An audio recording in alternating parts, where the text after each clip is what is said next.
இன்னைக்கு இருக்கக்கூடிய ஒரு நிர்வாக திறனற்ற ஒரு டம்மி முதலமைச்சரால தான் இன்னைக்கு இந்த நிலைமை ஏற்பட்டிருக்கு. ஜூன் மாசத்துல 9.9 டிஎம்சி தண்ணீர், ஜூலை மாசத்துல 32 டிஎம்சி தண்ணீர் அப்படின்னு மொத்தம் 42 டிஎம்சி தண்ணீர் நமக்கு வந்திருக்கணும். ஆனா இன்னைக்கு ஒரு சொட்டு தண்ணீர் கூட வரல. ஆனா இத பத்தி இருக்கக்கூடிய முதலமைச்சர் வாயை திறந்து பேசுறாரா? பேச மாட்டேங்கிறார். அவருக்கு இருக்கக்கூடிய ஒரே கவலை என்ன?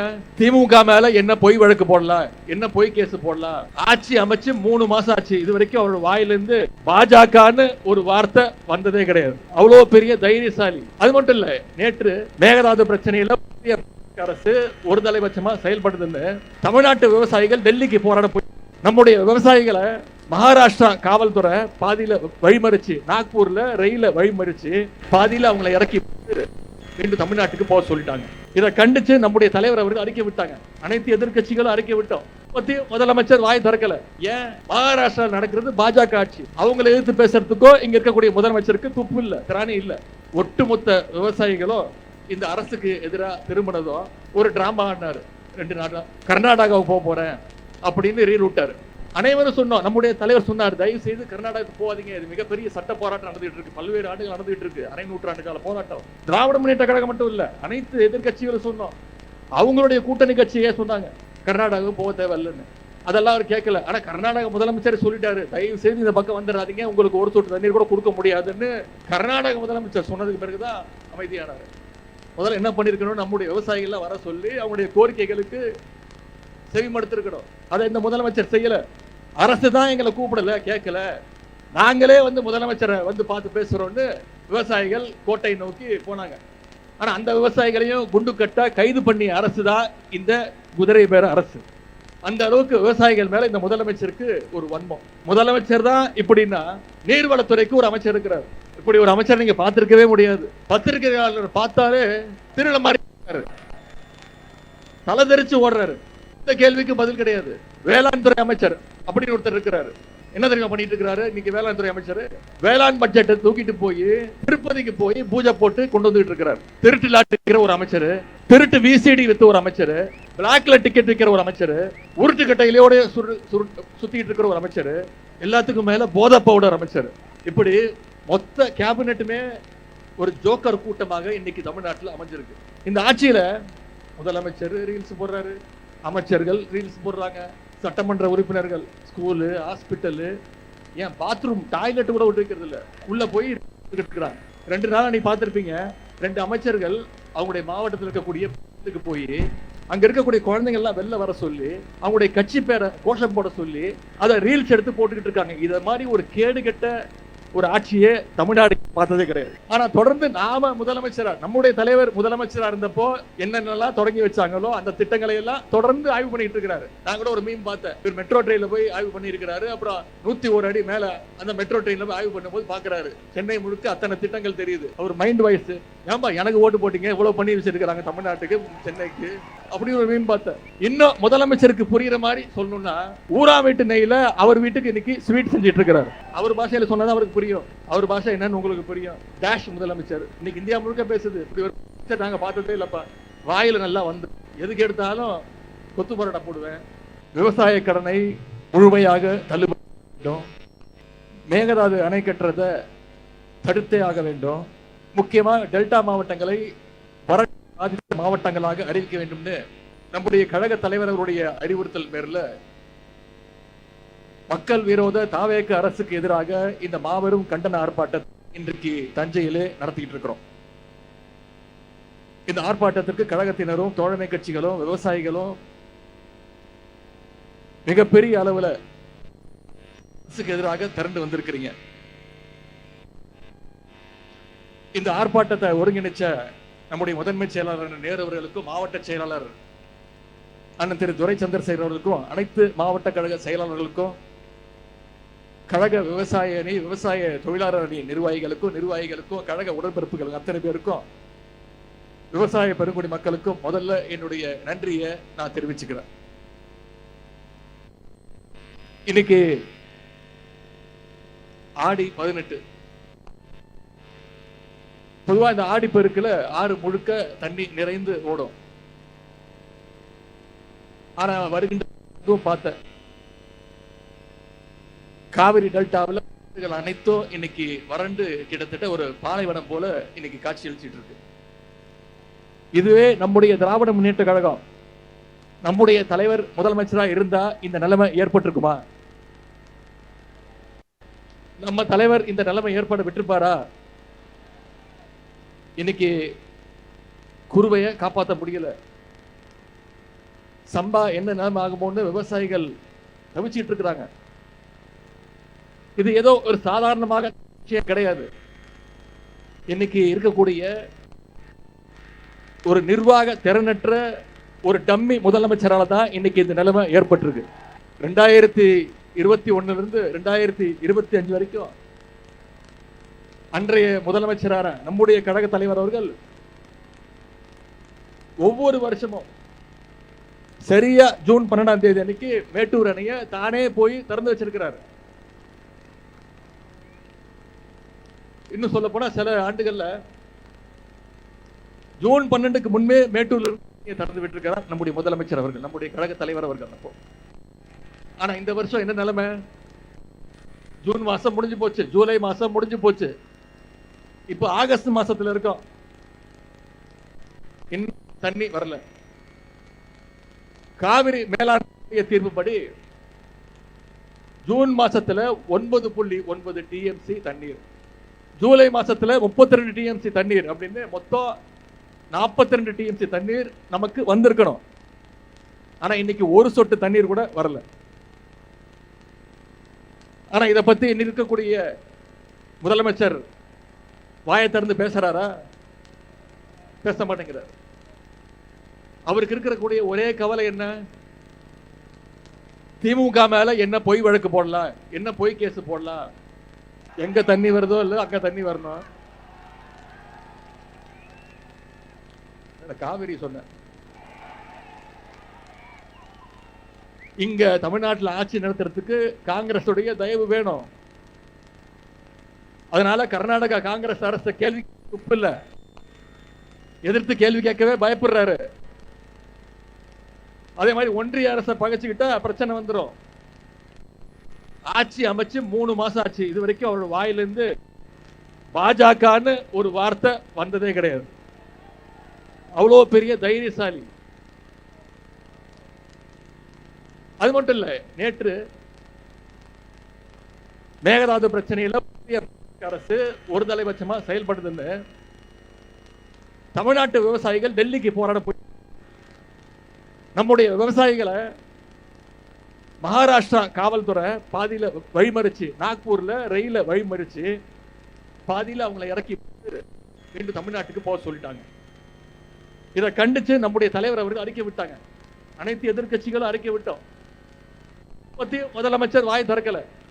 ஏன்? மகாராஷ்டிரா நடக்கிறது பாஜக ஆட்சி. அவங்களை எதிர்த்து பேசுறதுக்கோ இங்க இருக்கக்கூடிய முதலமைச்சருக்கு துப்பு இல்ல, திராணி இல்ல. அந்த அளவுக்கு விவசாயிகளுடைய உரிமையை விட முதலமைச்சருக்கு அவருடைய சுயநலம், ஆட்சி எப்படியாவது காப்பாத்திக்கணுங்கிற அந்த சுயநலம் மிக மிக முக்கியம். இப்போ ஒட்டுமொத்த விவசாயிகளும் இந்த அரசுக்கு எதிராக திரும்பினதும் ஒரு டிராமா ஆடினாரு. 2 நாள் கர்நாடகாவுக்கு போக போறேன் அப்படின்னு ரீல் விட்டாரு. அனைவரும் சொன்னோம், நம்முடைய தலைவர் சொன்னார், தயவு செய்து கர்நாடகாவுக்கு போகாதீங்க, இது மிகப்பெரிய சட்ட போராட்டம் நடந்துட்டு இருக்கு, பல்வேறு ஆண்டுகள் நடந்துட்டு இருக்கு, அரை நூற்றாண்டு கால போராட்டம். திராவிட முன்னேற்ற கழகம் மட்டும் இல்ல, அனைத்து எதிர்கட்சிகளும் சொன்னோம். அவங்களுடைய கூட்டணி கட்சியே சொன்னாங்க கர்நாடகாவுக்கு போக தேவையில்லைன்னு. அதெல்லாம் அவர் கேட்கல. ஆனா கர்நாடக முதலமைச்சர் சொல்லிட்டாரு, தயவு செய்து இந்த பக்கம் வந்துடாதீங்க, உங்களுக்கு ஒரு சொட்டு தண்ணீர் கூட கொடுக்க முடியாதுன்னு கர்நாடக முதலமைச்சர் சொன்னதுக்கு பிறகுதான் அமைதியானாரு. இவரு கர்நாடக முதலமைச்சரை பார்க்கறது இருக்கட்டும், முதல்ல நம்ம ஊர் விவசாயிகளை உங்களை பார்த்தாரா? உங்களுடைய கோரிக்கைகளை கேட்டாரா? முதல்ல என்ன பண்ணிருக்கணும்? நம்முடைய விவசாயிகளை வர சொல்லி அவங்களுடைய கோரிக்கைகளுக்கு செவிமடுத்திருக்கணும். அதை இந்த முதலமைச்சர் செய்யல. அரசு தான் எங்களை கூப்பிடல, கேட்கல, நாங்களே வந்து முதலமைச்சரை வந்து பார்த்து பேசுறோம்னு விவசாயிகள் கோட்டை நோக்கி போனாங்க. ஆனா அந்த விவசாயிகளையும் குண்டு கட்டா கைது பண்ணி அரசு தான் இந்த குதிரை பேர அரசு. அந்த அளவுக்கு விவசாயிகள் மேல இந்த முதலமைச்சருக்கு ஒரு வன்மம். முதலமைச்சர் தான் இப்படின்னா நீர்வளத்துறைக்கு ஒரு அமைச்சர் இருக்கிறார். இப்படி ஒரு அமைச்சர் நீங்க பார்த்திருக்கவே முடியாது. பத்திரிகையாளர் பார்த்தாலே திருட மாதிரி தலை தெரிச்சு ஓடுறாரு. இந்த கேள்விக்கு பதில் கிடையாது. வேளாண் துறை அமைச்சர் அப்படின்னு ஒருத்தர் இருக்கிறாரு. என்ன தெரியுமா பண்ணிட்டு இருக்கிறாரு இன்னைக்கு வேளாண் துறை அமைச்சர்?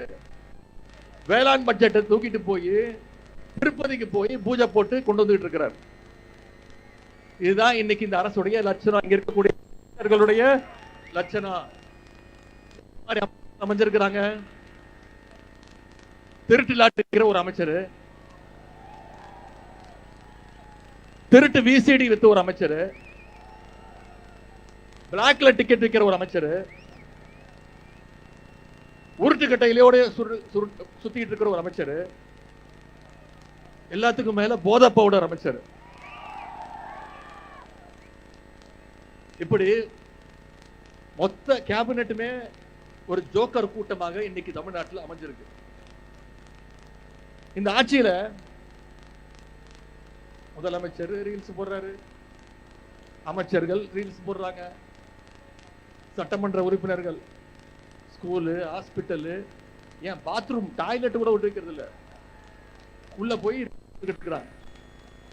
2 நாளா நீ பார்த்திருப்பீங்க, 2 அமைச்சர்கள் அவங்களுடைய மாவட்டத்தில் இருக்கக்கூடிய போய் அங்க இருக்கக்கூடிய குழந்தைங்க எல்லாம் வெளில வர சொல்லி அவங்களுடைய கட்சி பேரை கோஷம் போட சொல்லி அதை ரீல்ஸ் எடுத்து போட்டுக்கிட்டு இருக்காங்க. இத மாதிரி ஒரு கேடு கெட்ட ஒரு ஆட்சியே தமிழ்நாடு பார்த்ததே கிடையாது. சென்ற மாதம் தொலைக்காட்சி செய்திகள் நீங்க பார்த்திருப்பீங்க, தென்காசி பக்கத்துல ஒரு நெல் கொள்முதல் நிலையத்துல நெல் மூட்டைகள்லாம் தீப்பிடிச்சு எரிஞ்சிட்டு இருக்கு. அங்க போன தாவேகாவுடைய ஆளுங்கட்சியுடைய ஒரு மாவட்ட செயலாளர் என்ன தெரியுமா பண்றாரு? 4 கேமரா எடுத்துட்டு போய் செட் பண்ணி அதை படம் பிடிச்சு பேக்ரவுண்ட் மியூசிக் போட்டு அதை எடுத்து ரீல்ஸ் போடுறாரு. இப்படி ஒரு ரீல்ஸ் போடுற ஒரு அரசை தமிழ்நாடு இல்ல, இந்தியாவே இதுவரைக்கும் பார்த்தது கிடையாது. அமைச்சர்கள் மட்டும் இல்ல, அமைச்சருடைய சொந்தக்காரங்க அண்ணன் தம்பி எல்லாம் ஆய்வுக்கு போறாங்க. அரசு அதிகாரிகளுக்கு தெரியல யார் அமைச்சர், யார் சட்டமன்ற உறுப்பினர், யாருக்குமே தெரியல. முதல்வருக்கும் தெரியல. அந்த அளவுக்கு ரீல்ஸ் வெறி முத்து போயிருக்கு இந்த அரசுக்கு. இன்னைக்கு விவசாயிகள் கண்ணீர் வடிச்சிட்டு இருக்கிறாங்க. ஆனா அமைச்சர்கள் என்ன பண்ணிட்டு இருக்காங்க? சினிமா தியேட்டர்ல போய் படம் பார்த்துக்கிட்டு கண்ணீர் வடிச்சுட்டு. அது மட்டும் இல்ல, தமிழ்நாட்டுக்கு 15 நாளைக்கு தினசரி 3500 கன அடி தண்ணீர், அதாவது சுமார் 4 TMC தண்ணியை திறந்து விடணும்னு காவிரி ஒழுங்காற்று குழு அது உத்தரவு பிறப்பிக்குது. அதன்படி பாத்தீங்கன்னா நமக்கு போன 2 மாசத்துல 42 தண்ணி வந்திருக்கணும். ஆனா 4 TMC தான் கொடுக்கணும்னு உத்தரவு போட்டாங்க. அதையும் திறக்க முடியாதுன்னு கர்நாடக முதலமைச்சர் அவர்கள் உத்தரவு போட்டார். இத பத்திலாம் இந்த ஆட்சியாளர்களுக்கு எந்த கவலையும் கிடையாது. ஆட்சியாளர்களுக்கு கவலை இல்ல, ஆனா திராவிட முன்னேற்ற கழகத்தால சும்மா இருக்க முடியுமா? அதனாலதான் இன்னைக்கு விவசாயிகளுக்காக மக்கள் மன்றத்தில் இந்த போராட்டத்தை நடத்துற மாதிரி இன்னைக்கு உச்ச நீதிமன்றத்திலையும் திராவிட முன்னேற்ற கழகம் நம்முடைய தலைவர் சட்ட போராட்டத்தை ஆரம்பிச்சிருக்கிறார். காவிரி ஒழுங்காற்று குழுவுடைய உத்தரவை நிறைவேற்றணும்னு இன்னைக்கு உச்ச நீதிமன்றத்தில் நம்முடைய தலைவர் வழக்கு தொடர்ந்துக்கிறார். ஒரு அமைச்சர் நேற்று சொல்றாரு, திராவிட முன்னேற்ற கழகம் இப்ப வழக்கு தொடர்ந்திருக்கு, கடந்த 5 வருஷமா ஏன் வழக்கு தொடரலன்னு. இப்படி ஒரு அறிவாளி அமைச்சர் எங்கேயாவது பார்த்திருக்கீங்களா? எதற்கு வழக்கு தொடரணும்? 5 வருஷமா தண்ணி ஒழுங்கா வந்துகிட்டு இருந்தது, வழக்கு தொடரல. இப்ப தண்ணி வரல, வழக்கு தொடர்றதுக்கான பக்கம் உங்களுக்கு இல்ல. அதான் நாங்க திராவிட முன்னேற்ற கழகம் செஞ்சுட்டு இருக்கிறோம். எதிர்கட்சியா இருக்கக்கூடிய நாங்க, நம்முடைய தலைவர் விவசாயிகளுக்காக இவ்வளவு செஞ்சுட்டு இருக்கிறோம். ஒரு பிரச்சனைன்னு வந்தா அதற்கு தீர்வு காண்றதுதான் ஒரு நல்ல அரசினுடைய அழகு. அதை இந்த அரசு செஞ்சிட்டு இருக்கா? அதற்கு எதிர்மாறா என்ன செஞ்சிட்டு இருக்காங்க தெரியுமா? ஏதாவது ஒரு பிரச்சனைன்னு வந்தா அதுல இருந்து மக்களை எப்படி டைவர்ட் செய்யறது அப்படின்னு தான் தினமும் யோசிச்சுட்டு இருக்கிறாங்க. தினமும் 4 மணிக்கு ஏதாவது ஒரு ரீல்ஸ், தினமும் திசை திருப்புற வேலையை முதலமைச்சர் செஞ்சிட்டு இருக்கிறாரு. 2 நாட்களுக்கு முன்பு இந்த காவிரி பிரச்சனை எல்லாரும் பேசிட்டு இருக்கு, ஒட்டுமொத்த தமிழ்நாடு கொந்தளிச்சிட்டு இருக்கு. முதலமைச்சர் என்ன பண்றாரு? நம்ம தலைவர் ஆட்சியில நாம கட்ட 101 அடி மெட்ரோ ரயில் பாலத்தை இவர் போய் ஆய்வு பண்றாரு. அப்புறம் நம்ம தலைவர் கொண்டு வந்த சென்னை மெட்ரோ ட்ரெயின்ல போய் இவர் டிராவல் பண்ணி ரீல்ஸ் போடுறாரு. இன்னைக்கு இதே மாதிரி நம்ம ஆர்ப்பாட்டம் இன்னைக்கு இருக்குன்னு தெரிஞ்சோன்னே இதை டைவர்ட் பண்றதுக்கு, இந்த ஆர்ப்பாட்டத்தை டைவர்ட் பண்ணணுங்கிறதுக்காக காஞ்சிபுரத்துல சிப்காட்டுக்கு ஆய்வுக்கு போறாரு. அதுவும் பாத்தீங்கன்னா நம்ம தலைவர் ஆட்சியில நாம கொண்டு வந்த செயின்ட் கோபேன் கம்பெனியில தொழிற்சாலையில போய் ஆய்வு பண்றாரு. ஆய்வு பண்றவரு சொந்தமா ஒரு திட்டத்தை கொண்டு வந்து அதை செயல்படுத்தி அதை ஆய்வு பண்ணாருன்னா அது நல்லது, அழகா இருக்கும், பார்க்கறதுக்கு நல்லா இருக்கும். ஆனா தொடர்ந்து நாம முதலமைச்சரா, நம்முடைய தலைவர் முதலமைச்சரா இருந்தப்போ என்னென்னலாம் தொடங்கி வச்சாங்களோ அந்த திட்டங்களை எல்லாம் தொடர்ந்து ஆய்வு பண்ணிட்டு இருக்கிறாரு. நான் கூட ஒரு மீம் பார்த்தேன், இவர் மெட்ரோ ட்ரெயின்ல போய் ஆய்வு பண்ணி இருக்கிறாரு. அப்புறம் 101 அடி மேல அந்த மெட்ரோ ட்ரெயின்ல போய் ஆய்வு பண்ணும்போது பாக்குறாரு சென்னை முழுக்க அத்தனை திட்டங்கள் தெரியுது. அவர் மைண்ட் வாய்ஸ், ஏன்பா எனக்கு ஓட்டு போட்டீங்க, இவ்வளவு பண்ணி வச்சிருக்கிறாங்க தமிழ்நாட்டுக்கு சென்னைக்கு, அப்படி ஒரு மீன் பார்த்தேன். இன்னும் முதலமைச்சருக்கு புரியுற மாதிரி சொல்லணும்னா, ஊரா வீட்டு நெய்ல அவர் வீட்டுக்கு இன்னைக்கு ஸ்வீட் செஞ்சிட்டு இருக்கிறார். அவர் பாஷையில சொன்னதான் அவருக்கு புரியும்.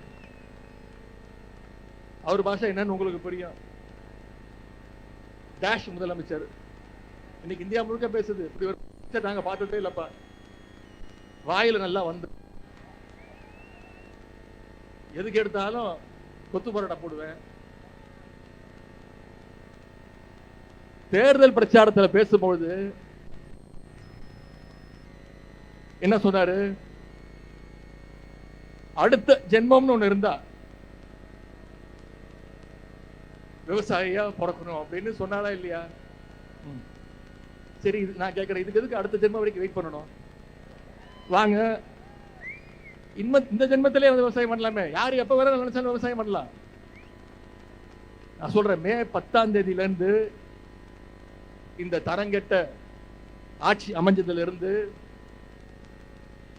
அதிக ஏமாற்றங்களை சந்திச்சிட்டு இருக்கிறது நம்முடைய விவசாய பெருங்குடி மக்கள் தான். தேர்தல் வாக்குறுதிகள் இன்னும் வேற என்ன சொன்னாரு, என்னென்ன வாக்குறுதிகள் கொடுத்தாரு? 5 ஏக்கருக்கும் குறைவா நிலம் வச்சிருக்க எல்லா விவசாயிகள் முழுமையா பயிர்கடன் தள்ளுபடின்னு சொன்னாரா இல்லையா? ஆனா ஆட்சிக்கு வந்தோன்னு என்ன சொன்னாரு? 50,000 ரூபாய்க்குள்ள கடன் வாங்கி இருந்தா மட்டும்தான் பயிர்கடன் தள்ளுபடின்னு சொன்னார். உடனே நம்முடைய தலைவர் அவர்கள் எதிர்ப்பு தெரிவிச்சாரு. அனைத்து விவசாய சங்கங்களும் எதிர்ப்பு தெரிவிச்சது. உடனே மாத்தினாங்க. 50,000 75,000 ரூபாய் அப்படின்னு மாத்தினாங்க. ஆனா இப்ப என்ன நடந்துட்டு இருக்கு தெரியுமா? வெறும் 35,000 ரூபாய் மேல யாருக்கும் கடன் தள்ளுபடி இல்லை அப்படின்னு அறிவிச்சிருக்கிறாங்க.